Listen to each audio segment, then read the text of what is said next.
authority. Before the advent of the British colonialists, I call them imperialists, because they imposed on us their their culture, own system of their life own and system everything. and all that. Before their advent, in Nigeria, we had the Oyo Empire, we had the Benin, and we had the Caliphate system. So the Caliphate system, the Emirate system, the kingdomship, chiefdom, and all that. That was all we had then in the Oyo Empire, which included The present day Southwest Nigeria. in the Southwest Nigeria. So you know their system of government there, where the paramount ruler, there used to be a paramount ruler who will have representatives like chiefs in other areas. That is what we mean by kingdom, empire, caliphate, and all that. In the northern part of the country, we had a caliphate system, and in the eastern part of the country, so then it used not to be the kingdomship, chiefdomship, caliphate system, and all that. Like it existed in the north and south. Applied and existed in the southwest and in the west and in the north. Was not that existent there. So there it used to be a communal system, sort of communal system. The decision there, the administration there used to be by General Assembly. The community of the people. They're not subjecting themselves to a particular authority. That was why when the colonialists came and they started operating through the chiefs. In the west, in the north, they started operating through the emirs. So they brought what we call native authority. That was when we had the native authority. So native authority was the local, was when we moved from the colonial, from the pre-colonial era to the colonial era, it became native authority. The colonialists brought that system not for development of the local people, not for the development of the indigenous people. It's just for their own economic interest. And through that system, they started collecting taxes. It's purposely for their economic benefit. They started collecting taxes, even from our own people. From our own people, but through the rulers, through the chiefs. In fact, it was so entrenched in the northern part of the country because then there used to be an established system, caliphate system, because they had the tax system there, they had the judiciary where they applied the Islamic law. So it was an established. So the British colonialists came and they consolidated on that, and they were collecting taxes through the traditional rulers. The same thing in Yoruba land here. In fact, there was an Oba in the old Oyo state, now Osho state here, who was removed, who was banished for the purpose, not only removed, he was banished for the purpose because he collected some taxes instead of remitting to the colonialists. I think he didn't refund up to what he was expected to. Yes, he didn't refund up to expectation. For that reason, he was removed and banished. The history is there. So to show that the colonialists, when they came, they brought what we call native authority. So that's how the thing started to develop. So after the pre-colonial era, particularly, after the colonial era, particularly in the 1960s and all that, so we had what we call the local government administration.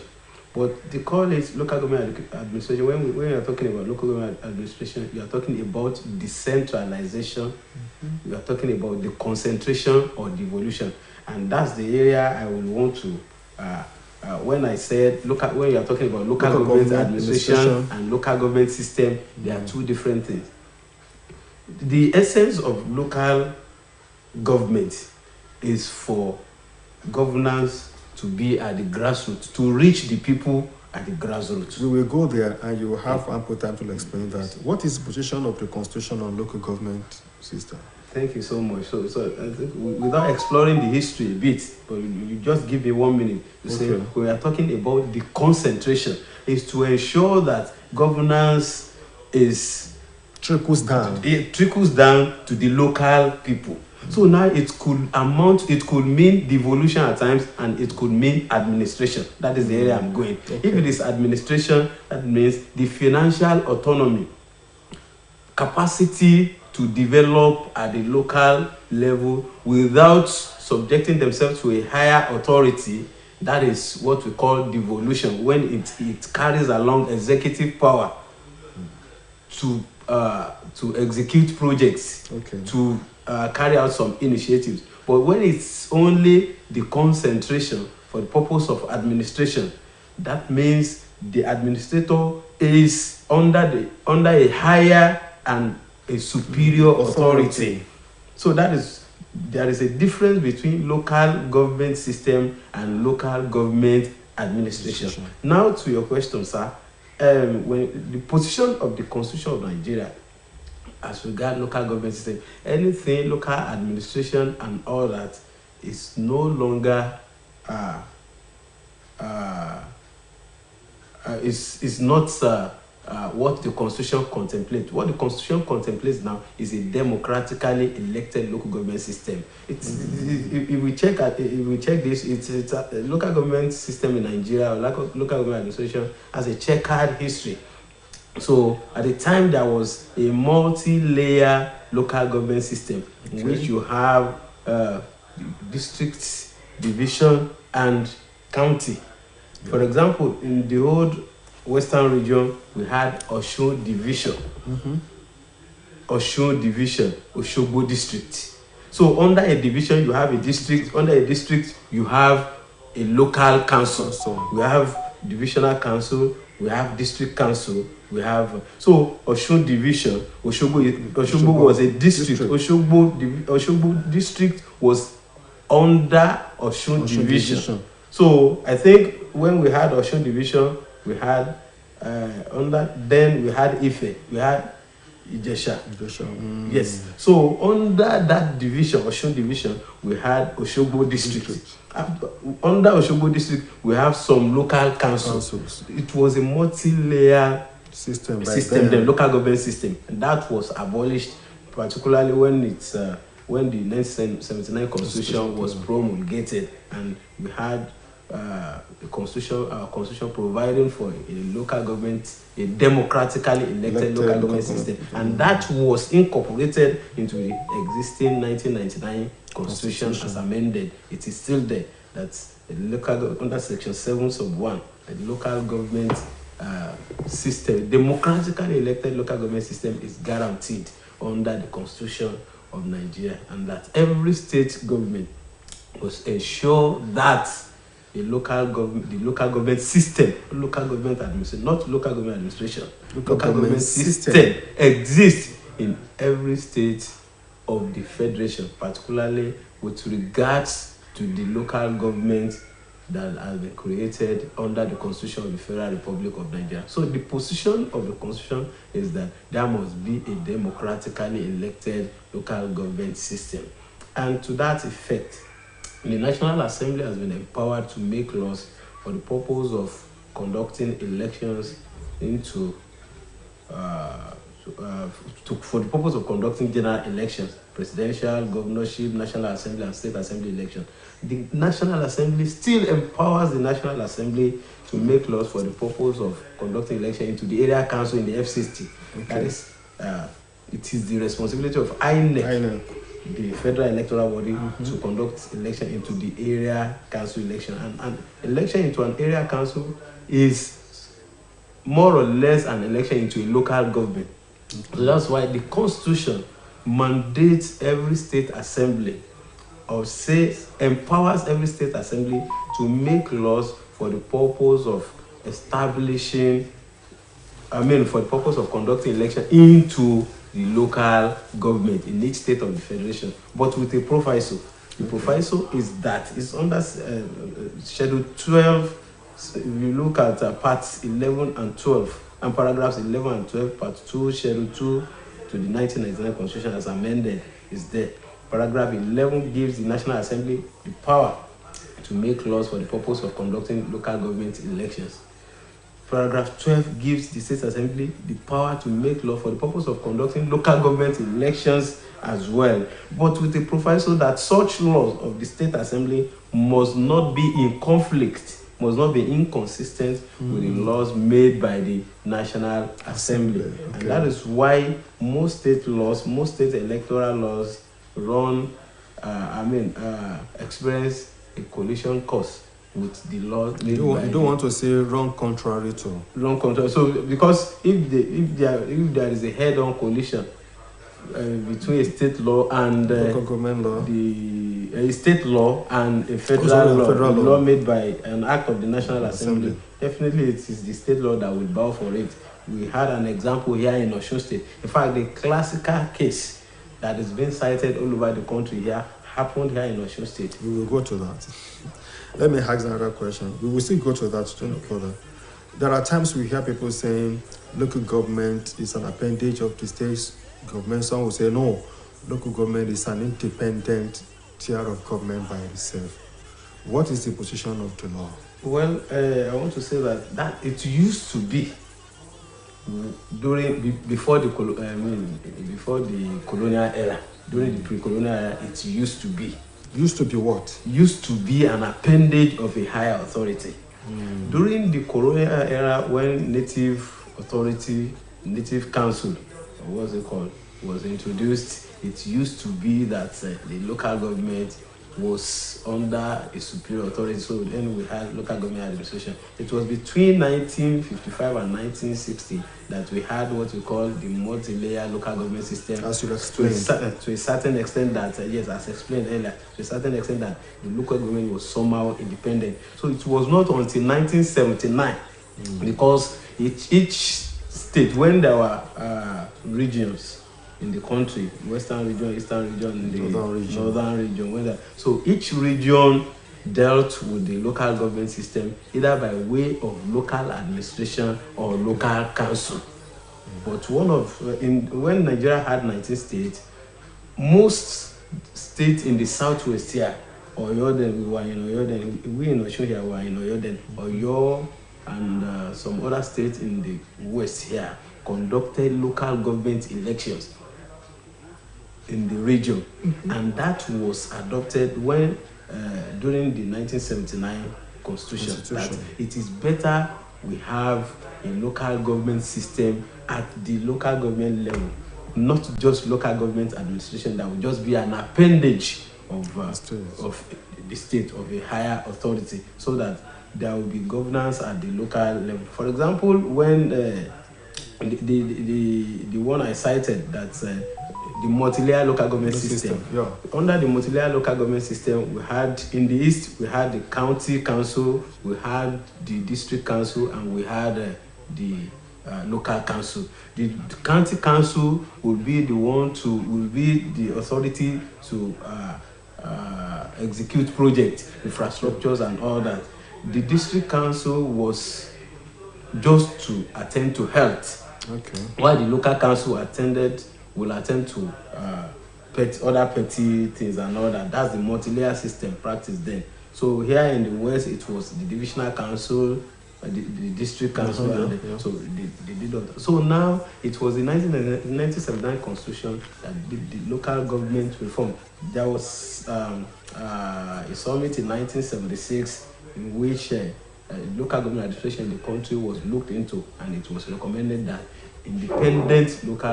independent administration, independent council be entrenched at the local government level. So the position of the Constitution of Nigeria is that the local government as established for each state under the Constitution of Nigeria should be run democratically and independently.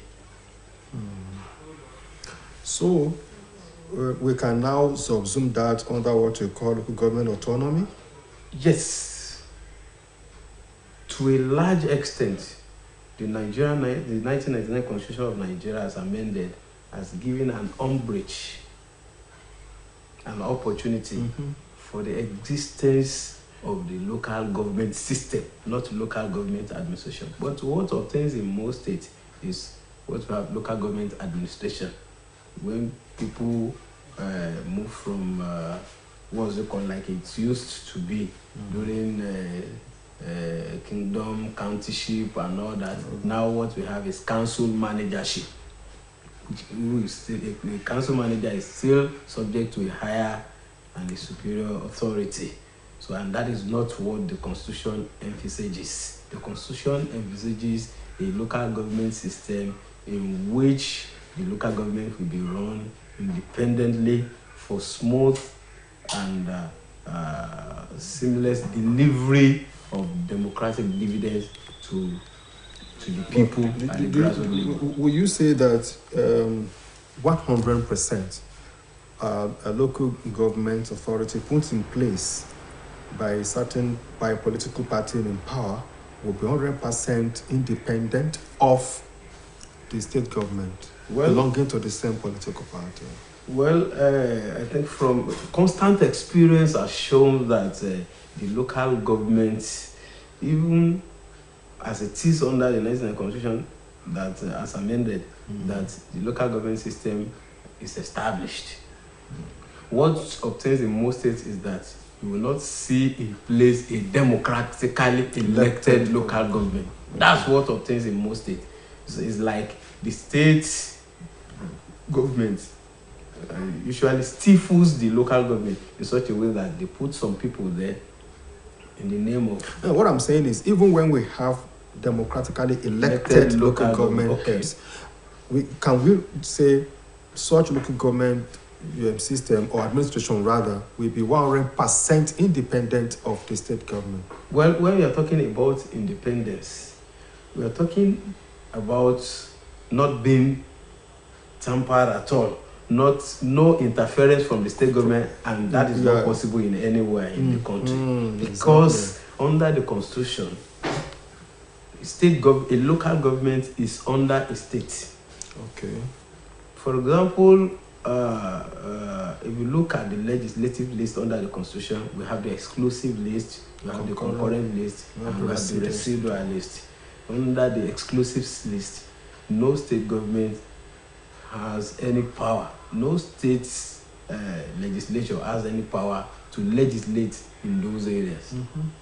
And that is what most of people like us, exclusive jurisdiction of the National Assembly. And that's some of the areas where some of us have been clamoring for devolution of power, that the list should be pruned down so that some of these items be shifted to the state, so that state will have power to legislate on it. For example, let us take mining for example.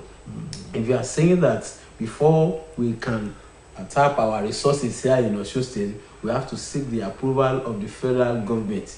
Mining is under the exclusive legislative list. The state assembly here, Osun State Assembly, does not have the power to legislate on our resources at Ilesha. Here in our state, we have a good deposit. We have gold deposit. We have gold mine in Ilesha here, and we don't have authority over it. The best that an Osun indigene can get from that is to apply to the Federal Ministry of solid minerals, yes, or whatever, the ministry in charge of mining and all that, to get a license to operate. That is the best. Meanwhile, it does not. That is some of the issues that we are addressing in the state today, that we are facing in the state today. So, but in Sanfara, it is 100% their gold. But here in Osun State, we cannot tamper with our gold without seeking the consent of the federal government. So, some of the areas that we will need to look at, that people will have to rise to, so that we don't say we don't have power over our resources here, while some others say we'll have exclusive power over their own resources. But what I'm saying is this: when you're talking about local government administration, the Constitution has given the power to establish a democratically elected local government system. It is not that the democratically elected local government officials cannot be subjected to any control by a higher authority. But when we are talking about control, it is not absolute control like it used to be. For example, a state governor is the chief executive officer of a state. Anything that affects the affairs of the state is in his hands. But to a certain extent, he has to seek the consent of the federal government to do certain things. For example, the police, the DSS, and some other federal security agencies. The state governor, being the chief security officer of the state, does not have the power, does not have any power, does not exercise any power over the security agencies. He has to seek the consent of the federal authority, the higher authority, to do certain things, but not that he does not have power over his state. So it's the same thing applies at the local government level. So we are not the chairman of a local government is not an all in all himself, independent of the state.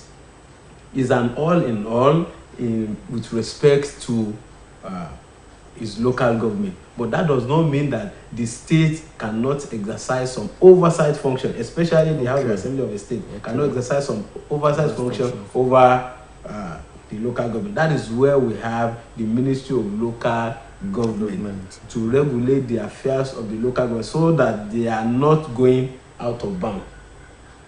That is the essence of so if we are talking about independence not in terms of we are talking about independence in terms of financial autonomy.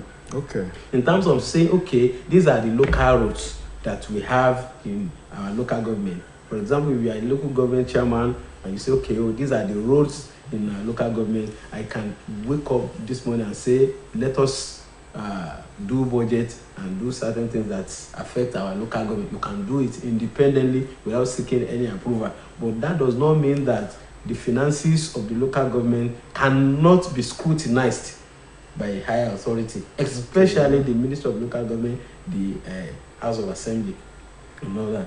And at the state level too, we have the local government, what is it called? Local Government Service Commission. Okay. That is an establishment of the state. It's one of those areas that the state government performs some supervisory over the local government, because the recruitment of staff into the local government councils is done by the local government service commission. So I think these are some of the areas in which the state can exercise some control, some level of control over the local government. But in terms of financial autonomy and all that, the Constitution of Nigeria has given that to the local government, but it has given that to the local government in letters. The practicability is what is causing what is the issue. Okay. Now, what are the functions of local government system or local government administration? Well, mostly the local government, as it is and as the name implies, is to bring democratic dividends to the local people. In a local government, like I said earlier, there is hardly any set of people in a local government who don't have a common value, a common interest. For example, if you say in a particular local, if the state governor says today that I want 20 Iyalojas, for example, the state governor cannot know the Iyaloja from a particular local government. It is the local people there that will know, this is our own Iyaloja, because we know her as so person. This was how she became Iyaloja. Okay. What I'm trying to say is that the local people know themselves. And the essence of the local government is to ensure that dividends of democracy reach the people at the grassroots level. Okay. So there is no way, if we are talking about farmers, and you say some farmers should gather at Abere, farmers from Osun State should gather at Abere everybody will just carry their implement and go to Abere. But if you say gather at the local government level, so there are people will be, no, Jima or local, or we don't know you as a farmer. So it is the local people that will recognize. If you say, okay, we want vigilantes, all the vigilantes in the state from all the local government, we want them to gather at the state secretariat. Hardly will one vigilante member from another local we know another from another local government. But if you say gather at the local government, so we want to see you, no, you are not part of us. You are not. I think you get this is to ensure that governance is in the hands of the local people, so that they know them, they know what they want themselves. They say it's only the one who wears shoes that know where it pinches. Yeah. So it's the local people that know what they want. This is what they want. They know how these things affect them. They know what they want that will be suitable for them, that will better their lot. So that is why the local government system, local government system is very, very important. And it has been, local government administration is not under our constitution. It is local government system, a democratically elected local government system. What are still, because of our time, the hindrances, the challenges being faced by local government system of administration in Nigeria? Challenges, hindrances, obstacles. The major obstacle is influence of politicians.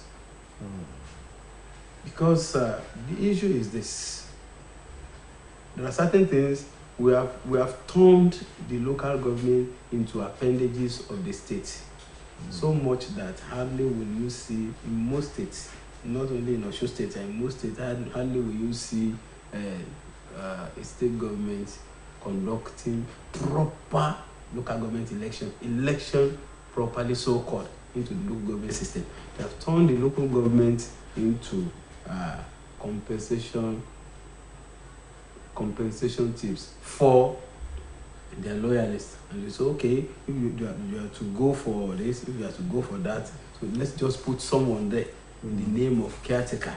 So this caretakership, council managership and all that are challenges, and they are majorly from the politicians. So influence of politicians is a major challenge, and I believe that if people should rise to the occasion by demanding democratically elected local government system, I think that will go a long way in bettering the lot of the people, and will ensure that the local government system is entrenched in the hearts of the people. Yes, in the hearts of the people. Entrenched in the constitution. It's entrenched not only in the letters and spirit of the constitution. It's practicability. Yes, practically and practicably. Yeah, there is one thing that is peculiar to the local government elections in Nigeria. Just last week, Ebonyi State had its own local government election, and all the seats were swept by a particular political party. It happens, so if it is in Rivers, it will be the same thing. If it is Amfara, Kano. Will it continue to be like this, or why does it happen that way?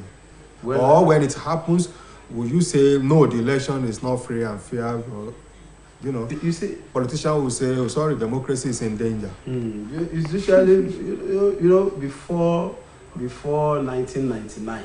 It used to be that, there was a time that elections were conducted in local councils under zero party. Zero party, yeah. Zero party.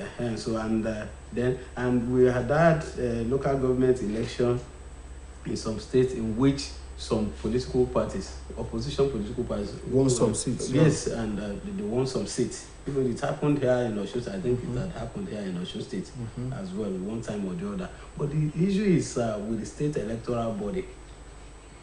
But I think the Electoral Act 2022 has addressed the ill.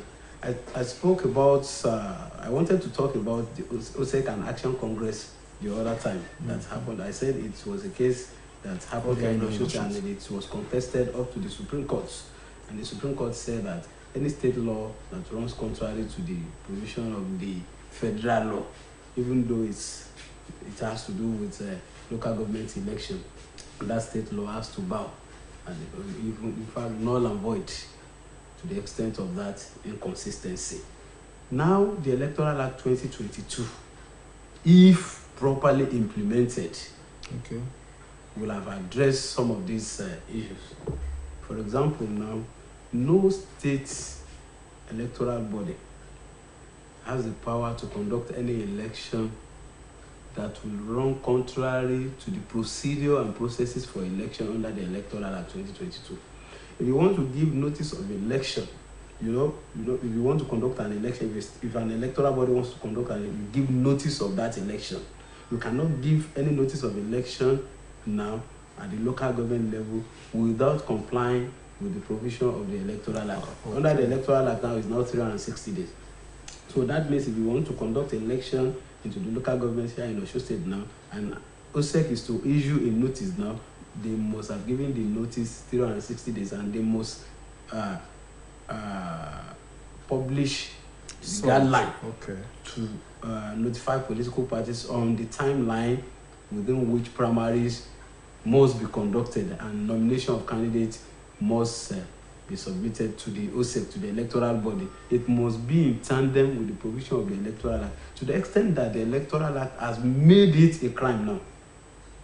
If you have the electronic copy of the Electoral Act, it's under Section 151. It is a crime for any state electoral body, any staff of the state electoral body, or any commissioner in the state electoral body that does anything contrary to what is in the Electoral Act has to be punished, has to be prosecuted. It's a criminal offense that the person must be prosecuted and punished accordingly.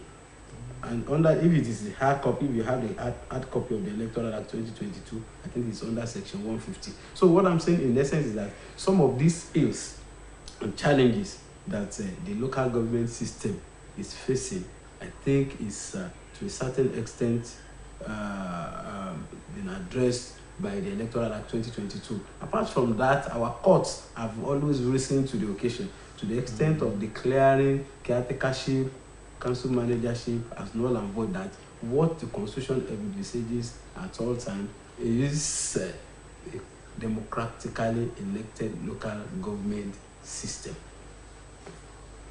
So are you saying there is no provision for caretakership in the law? At all. There is no provision. If a state law, I think there are some states, here in Osun State too, we have it. We have the local government administration law, which provide, I think there is room for caretakership and all that. But that law is contrary to if the Constitution is talking about a democratically elected local government system, and the state law is talking about caretakership. So we should know that that state law cannot fly at all, cannot stand the test of time. And the Constitution, the Supreme Court has so many times, even not only the Supreme Court, all our Supreme Court, High Court, Court of Appeal, and the Apex Court, the Supreme Court, have decided in a plethora of authorities that anything short of a democratically elected local government system at the local government level is null and void. But if it is arrangement preparatory to an election, for example, in Osun State now, you want to conduct an election, and the election is, you have to give notice 360 days. And that's almost a year. That's almost a year. So that is to show that you cannot leave a lacuna. So some people have to be there. Some people have to be there for the purpose of, but I think once we get that right, that once we have a democratically elected local government in place, before the tenure runs, preparation will have started. Preparation will have started. So there will be no room for vacancy. There will be no reason for council managership, caretakership, and all that again. In a sentence or two, how more can we make local government system? How can we make government system more effective in Nigeria? Well, I think we have, like I said, that if we are following our constitution, our laws, not only in terms of letters, but in terms of spirit and in terms of practicability, I think we'll be better off. We can make the local government system more effective in the country by ensuring that the local government autonomy is put in place to the extent that the local government will be able, each local government will be able to perform, to undertake its own budget. Each local government will be able to undertake certain projects that affect the local people. A situation whereby it is the state government that is performing the role of the local government will not be there again. So I think these are some of the issues. We can follow our laws, not only in the letters, but in the spirit and in its practicability and in practice. I think we will be better off. Well, viewers at home, there for some 45 or so minutes, you have listened to a legal practitioner of North. Listening to him, you can but agree with me that Hashim Abioye, legal practitioner, is, well, I don't know what the word to use to describe him. He has analyzed the topic of today academically, that it sinks to everybody's mind, regardless of whether you are versed in law or you're a layman or what have you. Hashim Abioye, I thank you for being my guest this morning on this program. Thank you for having me. Updates. Thank you very much. Join us Saturday next week, same time, 9 a.m., same station, OSBC Television. Oluwatoyin Yusuf is my name. Enjoy the rest of your day, but stay tuned to OSBC. Good morning.